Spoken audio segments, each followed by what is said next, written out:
Pertanyaan yang keenam, bagaimana hukumnya sholat yang bermakmum dengan dukun? Apakah sholatnya harus diulangi? Hadirin sekalian, tolong dicamkan. Tidak semua dukun atau tidak semua orang yang membuka pengobatan alternatif lewat jambi-jambi seperti ini kita bisa langsung kafirkan. Dan takfir khas atau takfir muayyan itu setelah memenuhi syarat. Dan tolong dicamkan sebagaimana yang telah ditegaskan oleh Syekh Fauzan, yaitu Saleh Fauzan, yang mengkafirkan harus ulama, bukan ahlul ilmi yang baru pertengahan, apalagi baru ibtidak memulai belajar. Oleh karena itu, takfir merupakan hukum yang besar, tidak boleh ditangani kecuali oleh ulama. Itu ketika memvonis orang per orang. Adapun memvonis secara umum, siapa yang melakukan perbuatan ini kafir, itu boleh semua orang. Contohnya gini loh mas, ketika kita sekarang menangkap pencuri, kita katakan dia pencuri dan statusnya mencuri. Tetapi ketika pencuri itu mau dipotong tangan, dihukumin bahwa dia itu pencuri dan layak untuk dihukum, dan hukumannya potong tangan, siapa yang paling berhak memutuskan itu? Ulama hakim. Kalau memang pemutusan hukum pencurian tidak boleh dilakukan kecuali melalui proses peradilan mahkamah syariah, dan yang memutuskan adalah hakim yang alim, apalagi masalah takfir. Saya tanya kepada antum, mana yang lebih berat hukuman takfir dengan pencuri? Mas, saya tanya, mana yang lebih berat? Orang divonis kafir dengan divonis pencuri? Kafir.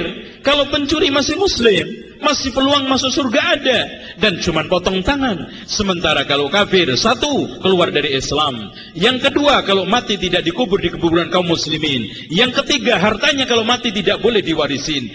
Dan kalau ada saudaranya muslim mati juga nggak boleh mewarisi. Dan yang paling penting, dipisah dengan istrinya.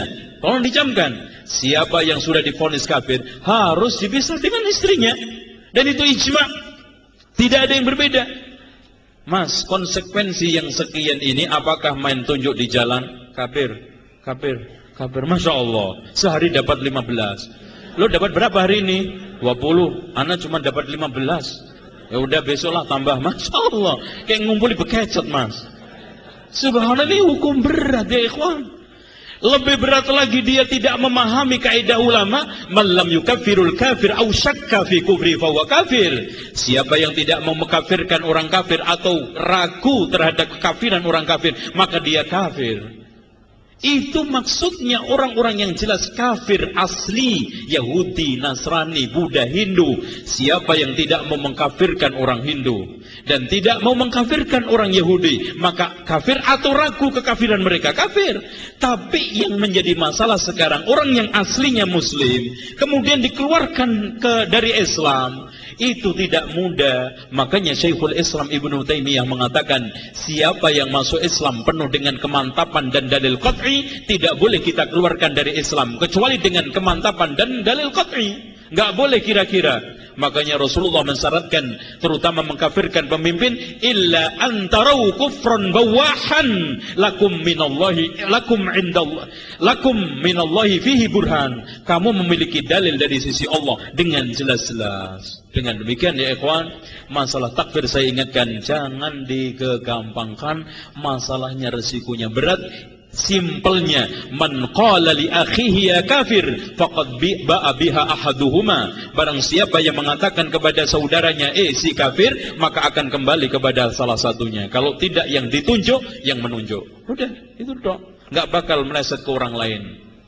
Imma yang menunjuk atau yang ditunjuk. Dengan demikian, kalau sang dukun itu masih sholat dan dia melakukan sholat dan antum tidak menemukan masjid kecuali di situ, maka antum sholat dan hakikatnya antum serahkan kepada Allah. Seperti yang dikatakan oleh Al Hasanul Basri ketika ditanya tentang sholat di belakang ahlu bid'ah, sholli ma'ahu wa alaihi bid'atuhu. Sholatlah bersama dia dan bid'ah dia yang nanggung. Kecuali kalau jelas-jelas kufur, karena sholatnya orang kafir tidak diterima, itu aja masalahnya.